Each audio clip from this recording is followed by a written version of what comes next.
आपण पाहतोय भोई प्रतिष्ठानच्या वतीने दिव्यांग मुलांसाठी खास या धुळवडीचं आयोजन करण्यात आलेलं आहे।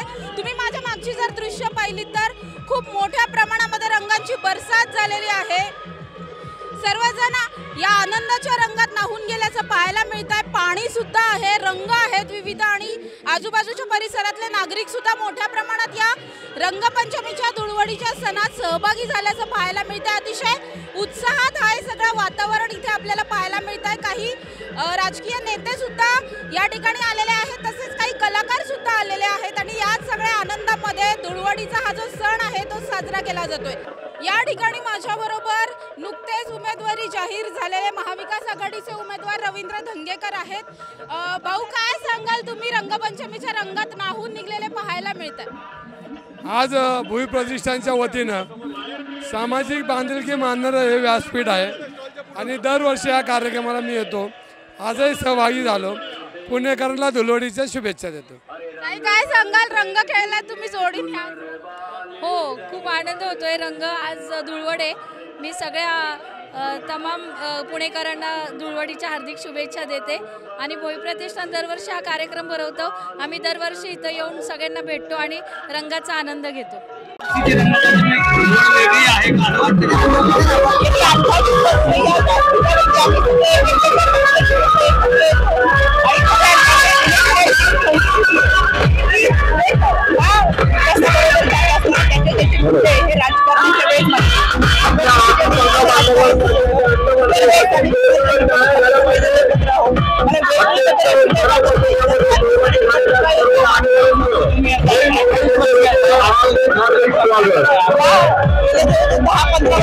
आम्ही या कार्यक्रमामध्ये एकत्र येतो आणि माझे बंधू मेधाताई आहेत। आम्ही इतर कार्यक्रमांमध्ये एकत्र असतो।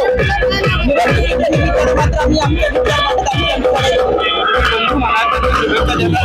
नक्कीच माझ्या त्यांना शुभेच्छा आहेत। एक बहीण म्हणून आमच्या दोघींच्या शुभेच्छा त्यांना आहेत। त्यांची ज्या पद्धतीने त्यांचे विचार मांडतात त्यासाठी आम्हाला शुभेच्छा आहेत आणि आमच्या माहितीसाठी प्रयत्न करणार, आमच्या उमेदवारासाठी प्रयत्न करणार म्हणून मी सांगितलं। निवडणुकीच्या व्यासपीठावरती आम्ही आमच्याकडे आलो।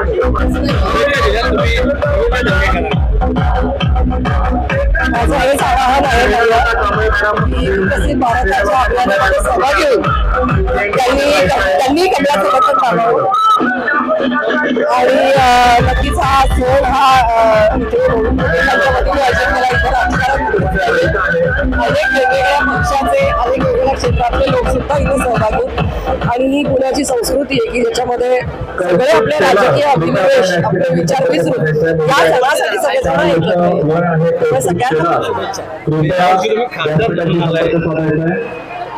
खासदार म्हणून यावर्षी आलाय तुम्ही, काहीतरी वेगळं पण आहे यावर्षी निवडणूक आहे। यावर्षी खासदार म्हणून आले, यावर्षी निवडणुका आहेत लोकसभेच्या। सगळ्यांना आवडतं आपण विकसित भारताच्या रंगामध्ये सहभागी होऊ। माझ्याबरोबर प्रतिष्ठानचे प्रमुख मिलिंद भोई आहेत। सर, काय सांगाल, दरवर्षीप्रमाणे यंदाच्या वर्षी सुद्धा हा कार्यक्रम तुम्ही आयोजित केला, काय नेमका उद्देश असतो या कार्यक्रमामध्ये? गेली 28 वर्ष विशेष मुलांसाठी आपण रंग महोत्सव करतोय। या विशेष मुलांच्या आयुष्यात आनंदाचे आणि उत्साहाचे रंग निर्माण करण्यासाठी भोई फाउंडेशन 28 वर्ष करते। सर, आता आपण पाहतोय की खूप मोठ्या प्रमाणात सगळेच इथे एकत्र येऊन रंगपंचमी धुळवड साजरी करताना पाहायला मिळतोय। सामाजिक एकतेचा संदेश खूप मोठा आहे या रंगांच्या माध्यमातून, सणाच्या माध्यमातून, याबद्दल काय सांगा? मला असं वाटतं की सर्वांनी एका रंगात मिक्स व्हावं, एकत्र यावं आणि एकमेकांना धरून राहावं, हा उद्देश धुलीवंदनच्या निमित्ताने आपण देतोय, तोच या ठिकाणी आपण देतोय। कॅमेरामन पियुष शेरवडेकर सह समृद्धी जाधव, टॉप न्यूज मराठी, पुणे।